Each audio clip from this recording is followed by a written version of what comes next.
तालुक्यातील 3 जिल्हा परिषद गटापैकी 2 जिल्हा परिषद गटामध्ये आणि 4 पंचायत समितीच्या गटामध्ये आज उमेदवारी अर्ज भारतीय जनता पार्टीच्या वतीने दाखल करत आहोत। एका सर्कलचा निर्णय आज संध्याकाळपर्यंत होईल आणि यावर्षी भारतीय जनता पार्टीच्या वतीनं आम्ही सर्वजण ताकदीनं मैदानात उतरलेलो आहोत। ज्याप्रमाणे आम्ही सोनपेठ शहरामध्ये आमच्या सर्व सहकाऱ्यांनी परिवर्तन घडून आणलं, तशाच प्रकारे ग्रामीण भागामध्ये आम्हाला सगळ्यांना परिवर्तन करायचं आहे।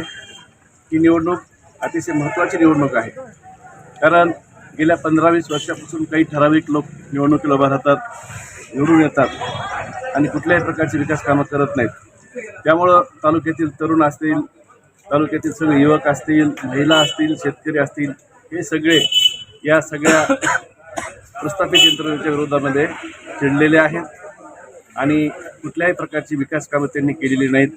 फक्त निवडणुकीमध्ये पैशाचा वापर करायचा आणि निवडून यायचं, हेच काम या मंडळीने केलेले आहे। जनशक्ती विरुद्ध जनशक्ती काय असते हे सोनपेठच्या तमाम नागरिकांनी, शहरातल्या नागरिकांनी दाखवून दिलेलं आहे आणि तोच बदल ग्रामीण भागामध्ये करण्यासाठी आमची सगळी तरुण मंडळी तयार आहे। त्यामुळं आम्ही सर्वजण भारतीय जनता पार्टीच्या सिंबॉलवर या ठिकाणी लढत आहोत। देशामध्ये माननीय नरेंद्रजी मोदी साहेब, राज्यामध्ये माननीय देवेंद्र फडणवीस साहेब आणि आपल्या and press the bell icon. Never miss an update.